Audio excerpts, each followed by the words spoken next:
asleep and wake in God's new heaven,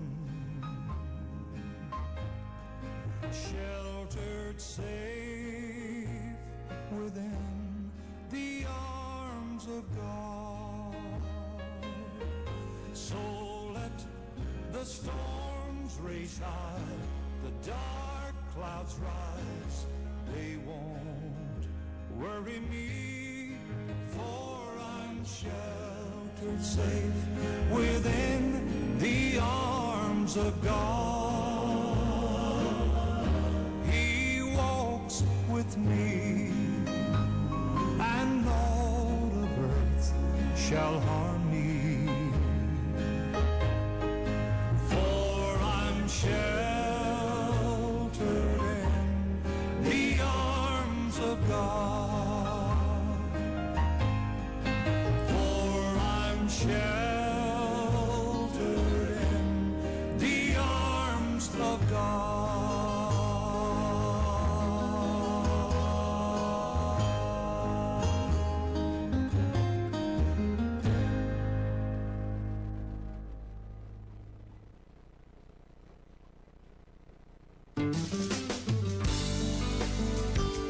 No se separe de la sintonía de su radio 107.1. Estaremos compartiendo con ustedes el poderoso mensaje de la palabra de Dios.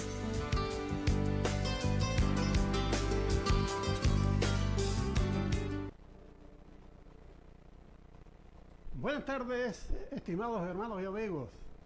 Es un placer volvernos a encontrar por medio de estas ondas radiales, pero también por esta pantalla amiga que está con nosotros, dándonos a entender cosas muy interesantes, sobre todo lo que tiene que ver con responsabilidades, con lo que está pasando en los últimos tiempos. Así que, mis amados oyentes, si usted quiere aprender algo más y quiere hacerse responsable de lo que oiga, yo le invito a estar atento.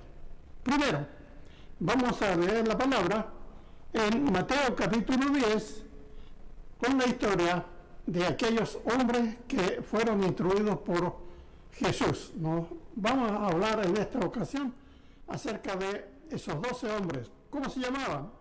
Dice la Biblia: entonces, llamando a sus 12 discípulos, les dio autoridad sobre los espíritus inmundos para que los echasen fuera y para sanar toda enfermedad y toda dolencia.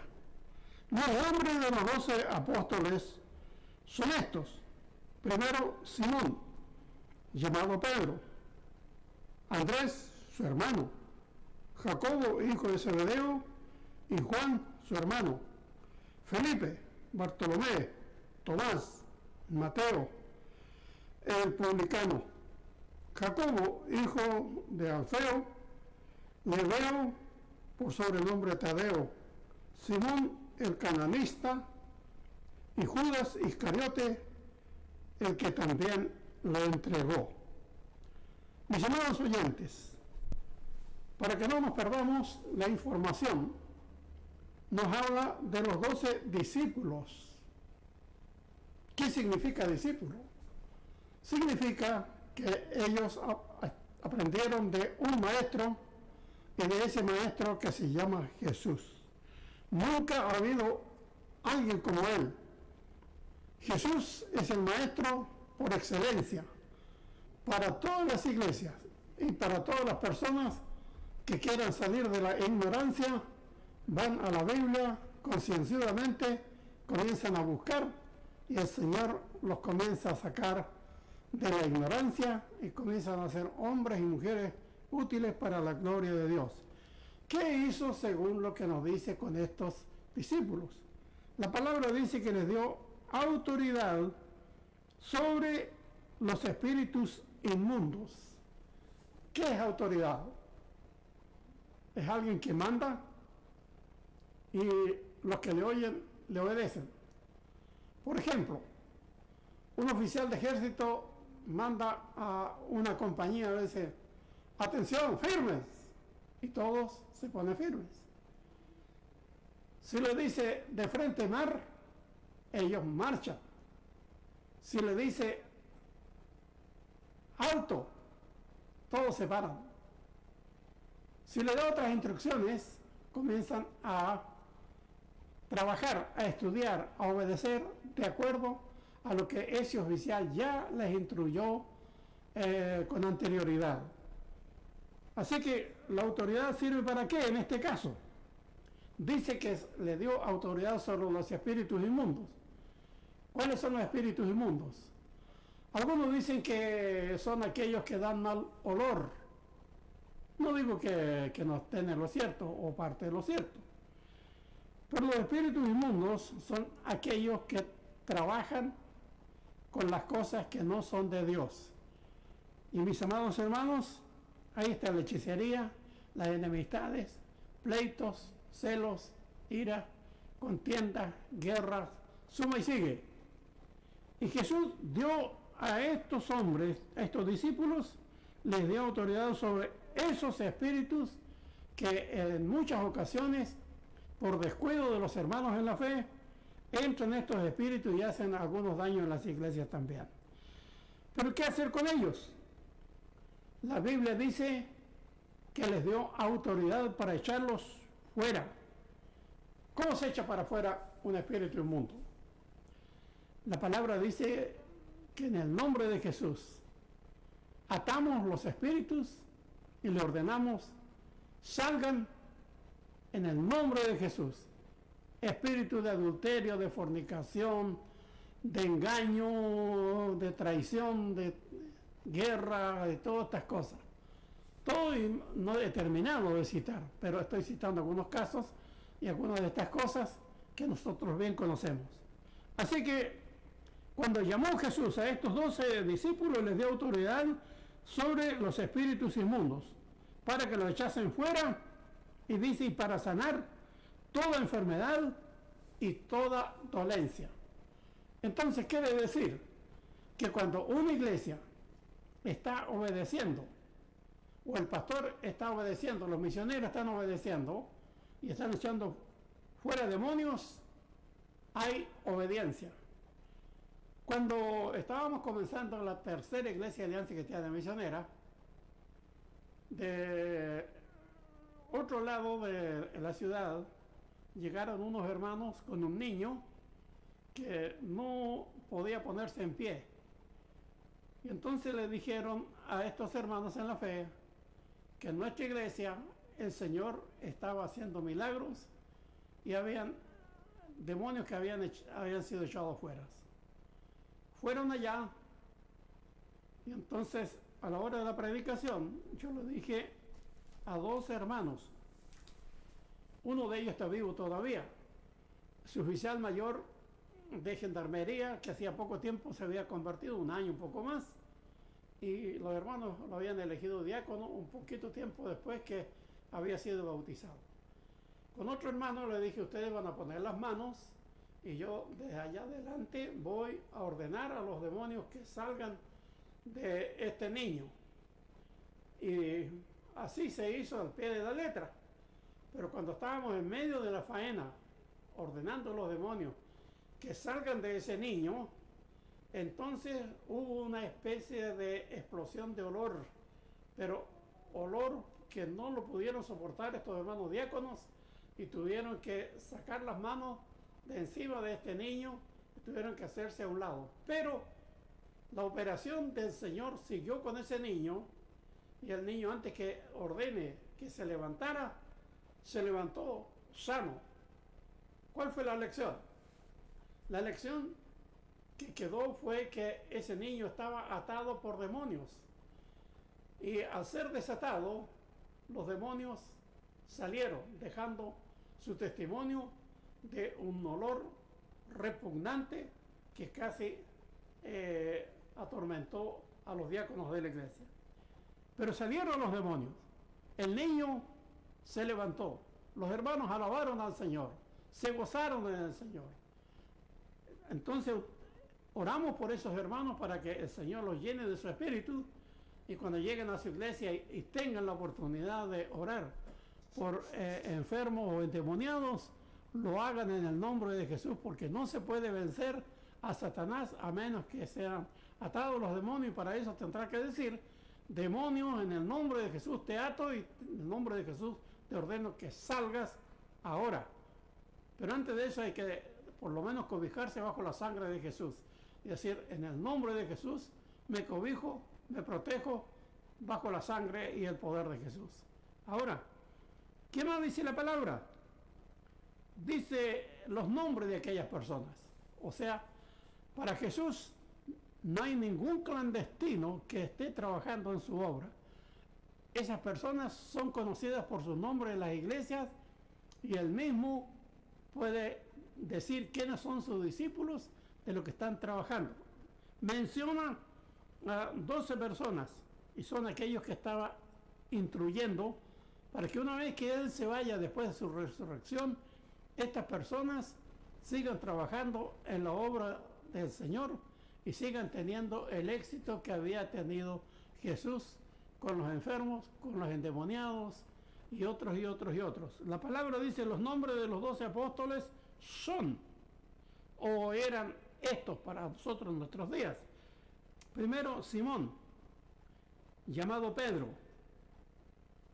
Mi pregunta es: ¿por qué lo llama, o sea, por qué lo ponen en primera lista?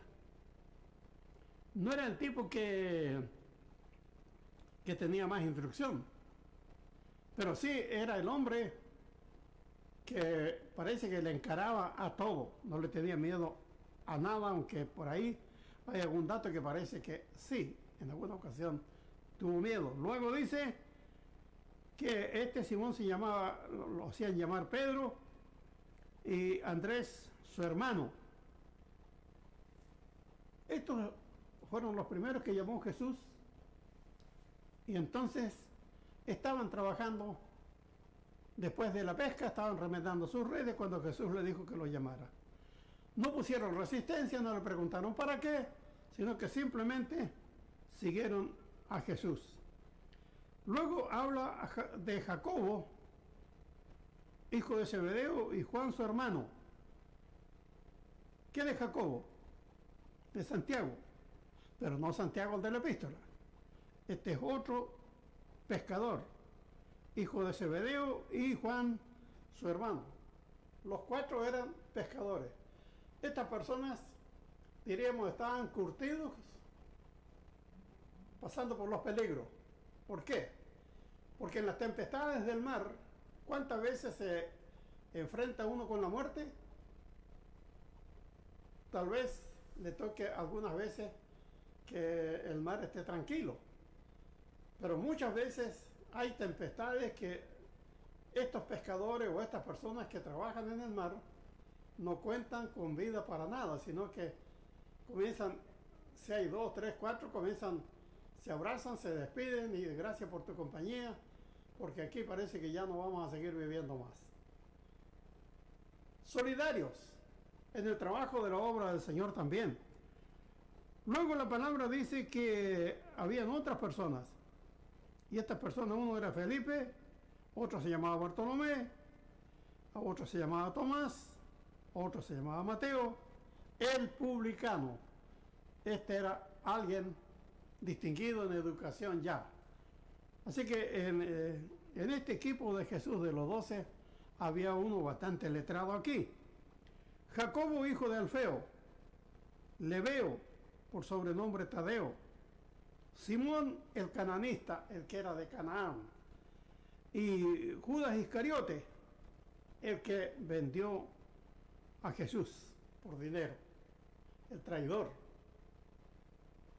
Y usted me preguntará: oiga, ¿y por qué Jesús andaba trayendo a Judas Iscariote? ¿No sabía que lo iba a traicionar? Sí, mi estimado, Dios sabe quién lo va a traicionar y quién va a ser leal. Y esto es lo que sucedió. Jesús esperó hasta el último momento, esperando que este hombre cambiara de actitud y se convirtiera. Pero como no se convirtió, la palabra dijo, capítulo 17 de Juan, que este hombre traicionó a Jesús. Y dice, no se perdió ninguno de ellos, dice Jesús, sino aquel hijo de perdición. ¿Cuál es el hijo de perdición? Este que vendió a Jesús. Mis amados, ¿qué se espera de nosotros? ¿Qué se espera de las personas que conocen al Señor? ¿Se esperará algo de nosotros? Claro que se espera más que algo. No se espera de nosotros que entretengamos a la gente. Se espera de nosotros, los que estamos involucrados directamente en la obra del Señor, que trabajemos para la honra y para la gloria de Dios. Que cuando tengamos que enfrentarnos con los demonios, lo hagamos con todo el alma, con todo el corazón. Y mis amados, que no dejemos pasar las oportunidades entreteniendo la gente. Mis amados hermanos, dice a continuación, los versos que siguen, la misión de los 12 fue la siguiente. A los 12 envió Jesús y les dio instrucciones diciendo, por camino de gentiles no vayas. Y los gentiles no tendrían necesidad del mensaje de Dios. Claro que sí. Pero ¿por qué le dice que no vayan por el camino de gentiles? Porque a continuación nos va a decir que por ciudades de samaritanos tampoco entren. Los samaritanos eran medianamente instruidos en la palabra porque eran primos en raza con los judíos. Y le dice a continuación el verso 6, sino antes id a las ovejas perdidas de la casa de Israel. ¿Por qué razón? Porque resulta que una persona que conoce las cosas de Dios puede ser una persona que haga más daños que bienes. Por eso lo urgente aquí es ir a los que andan más o menos regular nomás en las cosas del Señor. Llamarles la atención que personas como ellos deben arreglar sus cuentas con Dios y deben decirle al Señor que ahora van a comenzar honestamente a orar, espantarle los demonios y ungirles con aceite, símbolo de la llenura del Espíritu Santo. Ahora, ¿por qué? ¿Por qué por camino de gentiles? Porque se van a demorar mucho más. En cambio, si van por el camino de las ovejas descaminadas de Israel, si se vuelven al Señor, estos que andaban regular nomás en el camino del Señor, en vez de tener menos gente, van a tener más gente que ayude. Para ser un discípulo cuesta. De la noche a la mañana no resulta un discípulo. Usted lo puede comenzar a evangelizar, puede comenzar a entender a esa gente, pueden ser de muy buen entendimiento, pero no van a aprender lo mismo que las personas que han estado bastante más tiempo en los caminos del Señor. Hay que instruir a los nuevos con paciencia y hay que instruirlos de manera que tratar de ellos hacerlos personas honestas y personas que respeten al Señor. Así que es un tiempo más largo. Entonces los samaritanos también tendrían que ser instruidos. ¿Hubo gente? Sí, históricamente en la Biblia hay samaritanos que se volvieron al Señor, caminaron al Señor, como también descaminados de los de Israel. Luego dice la palabra, ¿cómo iban a hacer sus palabras o el mensaje? Yendo, predicado, diciendo, el reino de los cielos se ha acercado. ¿Dónde está el reino de los cielos? Nosotros pensamos generalmente que el reino de los cielos está más allá del tercer cielo. Pero cuando Jesús bajó, Jesús es parte del reino de los cielos. El reino de los cielos estaba trajinando en medio de la gente. Entonces, por el mensaje que Jesús les encargó que predicaran sus discípulos, el reino de los cielos estaba muy cerca de todas las personas. Así que nos gozamos de las instrucciones que dio el Señor. Les dice a continuación, ¿qué otros trabajos van a hacer? Sanar enfermos.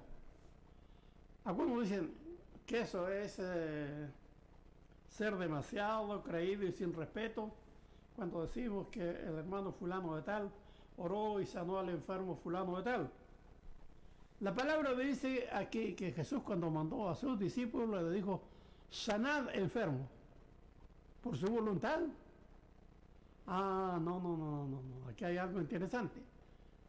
Era que Jesús les dio poder y el poder estaba en sus discípulos. Por eso lo que Jesús había obrado milagrosamente en otras ocasiones, ahora lo estaba obrando a través de sus apóstoles, sus discípulos. Luego le dijo que limpiaran leprosos. Hasta antes de los tiempos de Jesús, algunos solamente habían sido sanados de lepra. Pero cuando llegó Jesús, hubieron una ocasión 10 leprosos, los 10 fueron sanados. Pero uno volvió y dio gracias al Señor. Bueno, no pasa eso en nuestras iglesias hoy día también. Hay mucha gente que ha recibido a Jesús y se ha sanado. Pero ¿cuántos están caminando agradeciendo y contando a otros los milagros que ha hecho el Señor en su vida? ¿Qué dice la palabra? A continuación, le dice que no lleven provisiones o hagan provisión para la sobrevivencia humana. No os proveáis de oro ni de plata. ¿Por qué? Hay algunas cositas aquí que podrían ocurrir. Ladrones y asaltantes han habido siempre. Lo único que hoy día son más sinvergüenza que antes. Pero podrían datearse que los discípulos de Jesús andaban trayendo oro y plata. Claro que si era sabido, no faltaría quien los asalte. Pero ¿qué más le dice? Ni siquiera cobre pueden llevar o que no lleven en sus cinturones. ¿Qué más? Dice, ni alforja. Una especie de maletita que tampoco la lleven, donde podrían llevar comida, podrían llevar algunos útiles de aseo.